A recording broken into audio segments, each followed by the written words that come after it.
tenemos un micrófono ya aquí apretado. All right. I kind of didn't really know what to talk about today because being Puerto Rican, I could go on for days, right? So I'm trying to condense this as much as possible. First off, my name is Febo. I am 30 years old. I'm born in Brooklyn, raised in Puerto Rico. I've raised all over the place, but I did live a lot of my life in Puerto Rico. So I do have the experience of being, people ask where you from, I say I'm miti, half Puerto Rican, half New Yorker. I went to the University of Buffalo. I got my master's degree in Humanities, Caribbean Cultural Studies. I was able to live in Havana for 4 months and study in Cuba. To basically create a comparison between nationhood in Cuba and nationhood in Puerto Rico. And I also studied in Brazil, where I was able to do the same thing, compare socioeconomic structures to Brazil and Puerto Rico. So I called this little presentation The Consciousness of Being Puerto Rican. Two of the big topics that I talk about are either cultural awareness or social consciousness, and I use the words social consciousness because they're more tolerated and accepted and able to talk about consciousness itself. Alright? So everybody knows the word in here, consciousness or conscious awareness, the ability for us to live and exist and have experiences. This is what gives us being human, right? And consciousnness stems from micro to macro, right? From the atomic to the cosmic. In atomic structure, consciousness can be, as it's brought together on the atomic level, we could say that cells have consciousness, right? Cells reproduce, cells behave, cells adapt to the environment. Cells have specific characteristics, every single one of them, and we're talking about billions and trillions of these little tiny consciousness coming together to form one specific body, ourselves, to form one consciousness, one ability to be able to perceive the world around us and have consciousness. And then every single one of us as units, as individuals, come together to then form larger and larger consciousness. In this sense, the consciousness of being Puerto Rican. Funny enough, today they have the abilities, I would say I was inspired a lot by what happened in the 60s and 70s, but the beauty about living today is that there's so much technological and scientific advancement that can sort of prove a lot of what we were kind of wondering back in the days. We could say even all the way back to the native indigenous Arawak or Taino, whatever name you want to give them, or whatever hypotheses they had as they lived. Today we have the ability to shoot subatomic particles over 13 miles in a wheel and go as fast, almost as fast as the speed of light, and crash it into another particle and study all the little tiny subatomic particles and try to create what it is that's forming our actual reality today.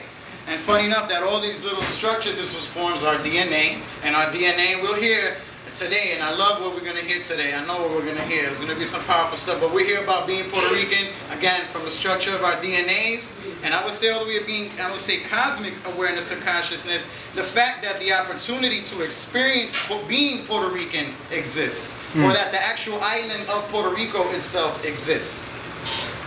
All right? Our DNA sequence tells a story, all right? And that's this generation through generation through generation as we adapt and our bodies ionize. Up until today, we have a lot of what's written within our ancestry in our physical bodies today, which is why we look the way we look, we talk the way we talk, we walk the way that we walk. And then all of that coming together, and what's the importance of this actual story? And that's the concept of being conscious or being aware or being a conscious person is knowing or understanding the importance of why it is that you're having the actual physical experience that you're having today. Why is it that you just so happen to be born being Puerto Rican? All right? And in that, what is being Puerto Rican as an identity? Identity is broken down in id entity. The id, as Freud termed, the unconscious, is a part of ourselves that functions without us having to put any thought into it. It's the same part of the brain that regulates, or the part of our mind that regulates our heartbeat or our breathing. A lot of the other things that we don't need to take care of, our body takes care of it on our own. But what happens is when we put identity or we attach ourselves to label or structures without having that specific understanding, then again it's just going to function on its own. And when you have that sort of paradigm, you have whoever created that terminology or whoever defined that terminology for you is a person that has control over that specific behavior within yourself. right? So if I say that Puerto Ricans are loud or stupid and I belong on welfare and all the other stupid negative stereotypes that most of our people believe, right? They believe, they live it. That is why the statistics that exist in our communities today exist, is because they're living into this story, right? Into these lies that are being told. And because they're assuming that they're being Puerto Rican without having to take any power or have any importance of why is they label themselves that, is just why our community is in the state that it's in today. So I'm making a call out that we need to urge people that if you're going to say you're Puerto Rican, check them. I do that with my fraternity guys when they're pledging. Oh, I'm Puerto Rican. What does that mean? I don't know. You're not Puerto Rican. Take it away. And that goes the same thing with being man, with being gay, with being straight, with any other type of identity construct that we associate ourselves to, is that we have power when we affirm these constructs and have understanding, right? We take a stance on life. I take a stance on being quote-unquote Democrat or quote-unquote Republican, but if I don't have any understanding, I don't have anything to hold me under my ground. Somebody pulls that under my feet, I'm gonna drown. So what happens when you feel like you're gonna lose your life? You're gonna fight for it, right? So I'm willing to punch somebody in their face or shoot somebody in their head for offending something that I have no understanding about. Within this identity construct of being Puerto Rican, there's a division of our personality. We have a lot of people, pero que tú eres, yo soy afro-boricqueño, no, que yo soy taíno, and there's a whole debate, and it's been going on for a little bit too long, I think, because if you study the concept of being Puerto Rican, almost every culture around the world existed in that island. And we could go into our DNA, we could go into our genetics, and we'll find anybody and anything that makes us who we are today, right? What it is, which forms the psychology of being Puerto Rican, right?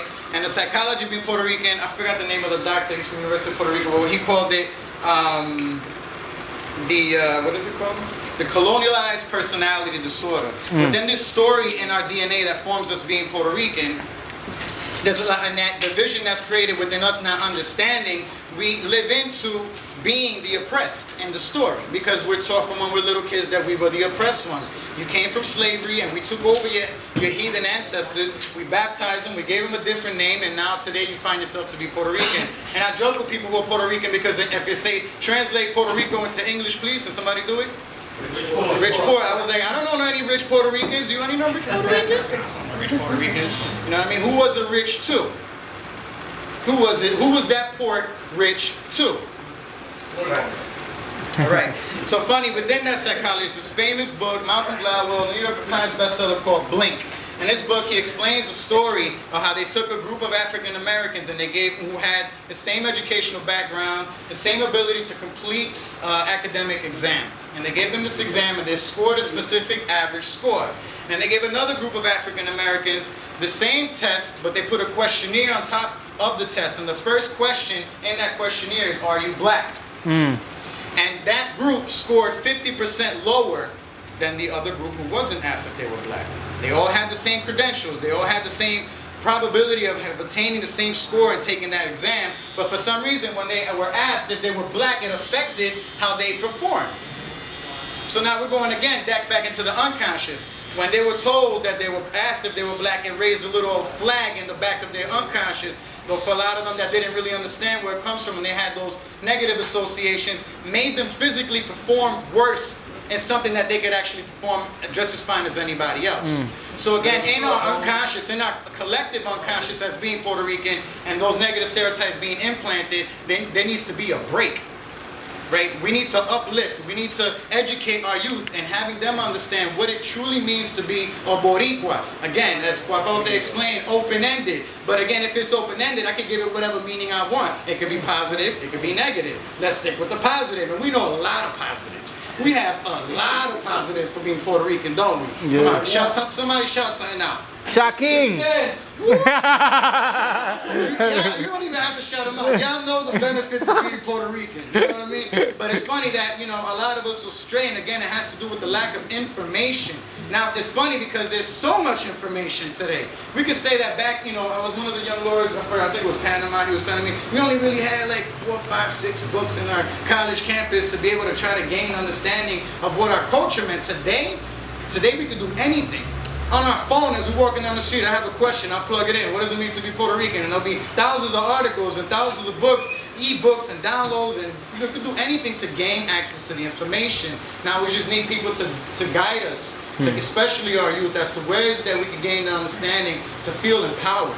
And collectively we feel empowered as a community. And it's funny because these beliefs and as these thoughts form our reality, right? That the DNA or the structure of us being forms our phenotypic traits and forms the basis of our health. Because a lot of us back in the day were stuck with eating, the poorest diet, right? Because we were poor. And especially if you were a slave, you were getting the scraps off the master's table. Now that affected our health genetically, generation by generation. Puerto Ricans happen to be one that have the poorest health in the world, right? Because we don't have this specific health system within us, or whatever maybe I have to explain that. All of this forming, again, an emotional memory, right? And our story of being Puerto Rican. Now, there's his story, and then there's our story, right? And that from that perspective, that's we gain and become empowered. Now history, our story is history from the point of the view of the awoken oppressed, I would say, because there's a lot of oppressed who fight to stay oppressed. That is a big problem in our community. A lot of us like to either pull each other back or hold each other down or fight to stay where we're at.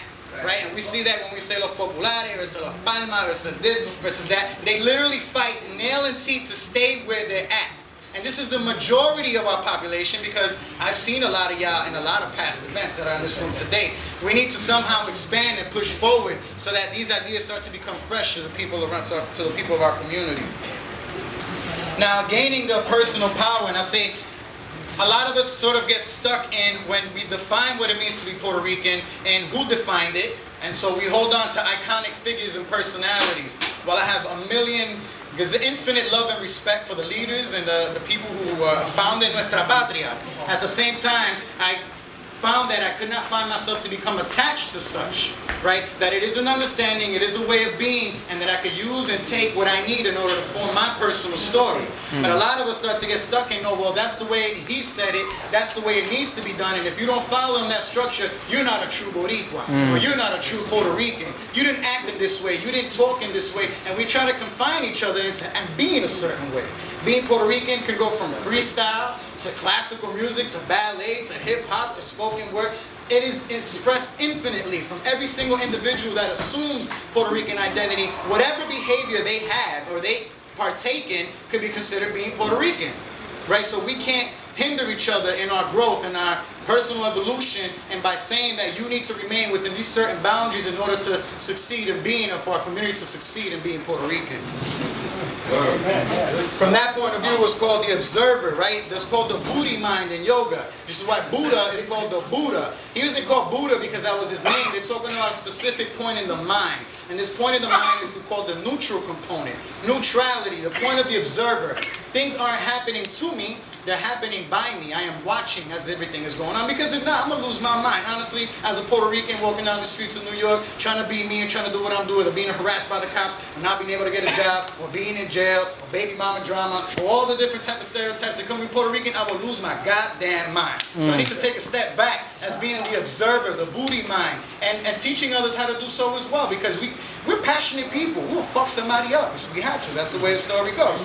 So we need to learn to step back, a point of the observer, and from there we gain personal power, right? And it's funny because I was going to talk about humanism, and I saw I bought this video yesterday, so I had to put these two together. I was like, thank God I watched this video. All right.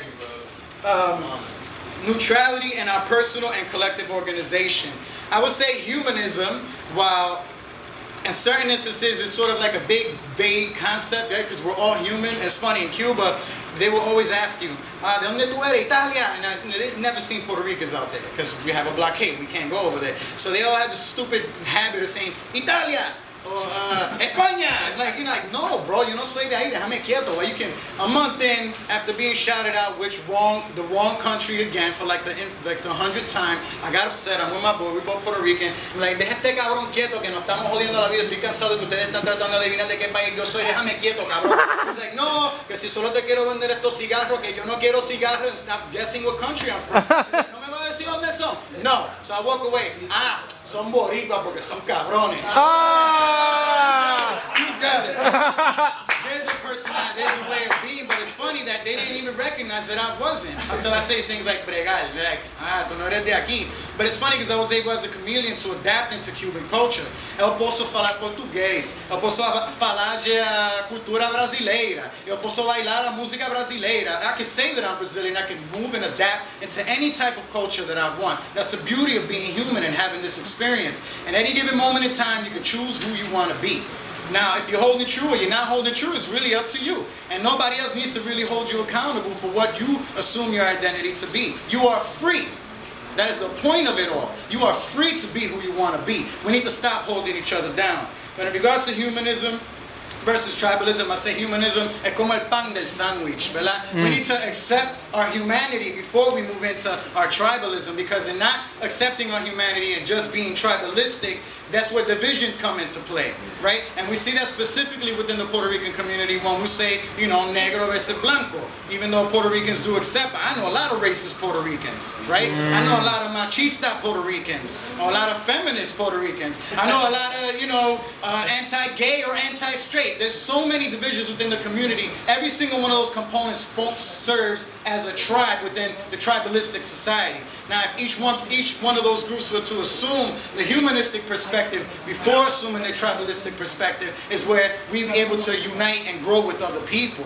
Right? As Damian Marley said, now can we all pray, each in his own way, teaching and learning, we can work it out. You know what I mean? Everybody has the ability to learn from each other, and that's the point. We're supposed to be different. That's why we all look and talk and the way that we are. We're supposed to be different people, and embracing our humanism is what gives us that connection first. And in giving me that connection, now I can accept or tolerate or become any other type of identity or tribalism or whatever concept that I would choose to be.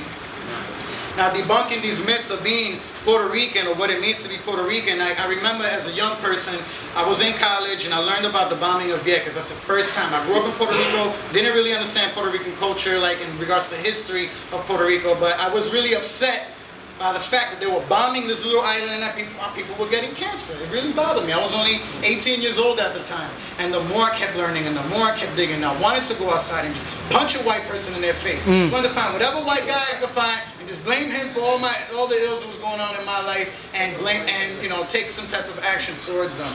So in this sense, it was a sort of romanticism built into what it is that it meant for me to be Puerto Rican or express myself in being Puerto Rican. And then that's a natural process because a lot of us are programmed into believing that we're supposed to be in a certain way. Again, and when we start to break that and become angry, we become angry because I just wasted all these years of my life. And I could picture it for people who are 60, 70, 80 years old. And I've definitely had conversations with 60-year-olds where at the end of them I break their concept of identity and they go, what do I do now? 60 years down the line, you still didn't figure it out. And you needed somebody, I was like 18 at the time, instead of questioning these ideals, you know, what is money? What is identity? What is race? What is ethnicity? Or whatever it may be. All of that stuff leading into like us understanding the process of deprogramming our people. There's a process behind it. So it can't just be a simple conversation. It needs to be an organized effort. You know what I mean? And I think that it goes into the level of the education systems and us having the ability to apply pressure on these systems to teach our kids the truth from the get so that we don't have to deprogram. And I know because I do it with my kids. You know what I mean? I'm a father of 4. I do it with my kids and I can see their behavior. It's untamed. They can say and be whoever they want to be without having to, for me, later down the line, having to deprogram them and then go through that whole, who am I? You know, culture, consciousness clash or whatever it may be. And then the concept of moral ladders, whereas, you know, you're placed in a specific ranking system and what it means to be Puerto Rican, y tú le tienes que besar el culo a este y este te tiene que besar el culo a ti. To me, that never applied. And I could say, my nickname is Revolucionario. También igual de cabrón de borico que cualquier otro, yo no le beso el culo a nadie.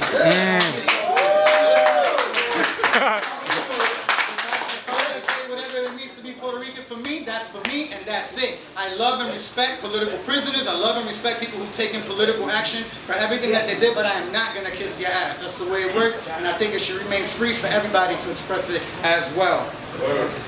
Now, all of that comes together, forming the judgments that we form, forming the social political organizations that we form, and we know it's funny because in the story of being Puerto Rican, it's a story of oppression. It is a story of oppression. It's still going on till today. up until today, especially on the social-political level, we are still being oppressed. We are still one of the poorest ethnicities in this country. We're still a colony of the United States of America. We can still be sent to war without choosing who it is that's going to send us into whatever war. And it bothers me because we're such a beautiful people. We're such a bright, and like you walk down the island and like it's just constant love and affection. And it bothers me that we don't have control over that. You know what I mean? And I think that there's more of an effort. What are the real issues that are affecting us? Not just like, you know, yo soy de la palma, yo soy de la pava, I'm a Democrat and a Republican. In the end, none of it exists. None of it is real. They're all words and concepts made up by other individuals and other human beings to try, again, not in a sort of specific malicious intent, but to try to explain and understand the ongoing social conditions that they found themselves present in. But a lot of us get stuck in those barriers. A lot of us get stuck in those boxes, and again, we need to let go. Again, another one is violence versus nonviolence. I wanted to touch on that just for a second. And it's funny because I hear a lot of them, you know, revolution. Yo voy a coger una pistola y vamos a have a revolution to go take over whatever it may be. And it's funny because a lot of those people ask, would you be willing to look another human being in their face and point a gun to their head and shoot them? Like, think about it. We really need to think about this conversation because it's like something that, you know, it might be cool and we like to rock shirts or we like to do music videos or we like to say, pa, pa, pa, pra, pra, pra, this is what we do. But in the end, I know 90% of the people that's saying they're going to do that won't. All right, so if that's what you're down for, and I'm saying there's no right and there's no wrong, there's no good, there's no bad, there's no pretty, there's no ugly. Whatever you assume, you assume. Whatever you live, you live. But if you do live it and be it. You don't necessarily have to propagate or push or be a Jehovah's Witness and come knocking on my door like they did this morning. Trying to give me some type of information. Let people be how it is that they need to be. But again, also nonviolence could also lead to, you know, a lot of the division that's going on within the independence movement today, because we're saying que si tú no, you know, I remember me being younger and me partaking in the Puerto Rican political independence movement and being part of like, no te jangues con este, or don't be with this one, or that one's an agent, or this one's a crackhead, and that one's a heroin addict, that one beats his wife, that one cheats on his girl, and there was so much bochinche going on that in the end I just gave up. 20 years old, I gave up. I said, what's the point of me being part of, the subatomic group within the entire consciousness of being Puerto Rican? There needs to be a push, you know what I'm saying? And just claiming independence for Puerto Rico, something I learned. I also did a documentary for my master's thesis in the University of Buffalo. It's called Sazón, Batería y Soberanía, Puerto Rico en la danza por autodeterminación. Now, the whole concept of being a colony or not having sovereignty, which is what's important. Sovereignty, the right, the human right for me to say how it is that I want to live my life. We don't have that collectively as Puerto Ricans, especially the people who live in the geographic island of Puerto Rico. So within that is saying that the concept of being a state, and we could say that Puerto Rico contributes almost, I think, 70% more to the United States than what the United States gives to Puerto Rico, which is a myth that needs to be debunked, that we are dependent upon the United States of America as an island and as a people. We are not. The United States of America would not be where it's at today if it wasn't for the Puerto Rican people. The same way the United States wouldn't be today if it wasn't for African people who were brought over as slaves. We contributed to the economy that exists here today. For them to say that we're taking something from them pisses me the fuck off, because that's our money you took. You know what I mean? That's our labor you took. That's our women you sterilized. That's our patriots that you imprisoned. There's so much behind that story to who it is that who we want to be. Like, we need to break that. We need to break that. I'm urging y'all. And then when it comes to being declaration, I thought about it for a while. It's funny that the United States of America gained their independence by just declaring it. They wrote a Declaration of Independence. And I've looked online all over the place. It says, where's the Puerto Rican Declaration of Independence?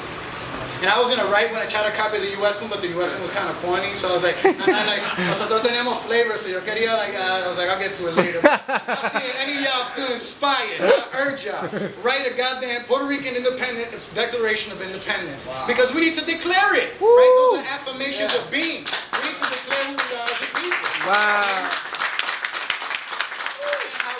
However, that expresses itself to be, because again, it was funny, my college professor, very influential, he asked all us Puerto Ricans in the room, who here would like independence for Puerto Rico? And everybody raised their hand. Who here would move to Puerto Rico independence? Everybody rose their hand. You know what I mean? Like, yo quiero que sea libre y soberana, pero yo no voy para allá. You know what I mean? So again, whatever whatever that means. And again, that is a collective effort. It doesn't necessarily mean what you want it to be. And that's hard, because sometimes you put work and effort and energy into something and you want it to be the way you want it to be. But in the end, when you learn and you work with consciousness and you work with people, is that sometimes you do things and you're not going to get immediate results. And I know this from talking to people and years later them coming back to me saying, yo, you impacted me in ways you didn't know. By then I thought this dude was stupid as hell. He didn't understand anything that I said. But again, we have the ability to and the ability to push and to create and to have open space of discussion and dialogue so that fruitions to be what it needs to be. And we all know what that needs to be, right? People getting educated, people having food to eat, clothes on their back, roofs over their head, basic human needs. All of that needs to be fulfilled, and we have the economic power and the social power and the ability to organize to be able to create such. All right? So with that said, que viva la patria libre. Thank you.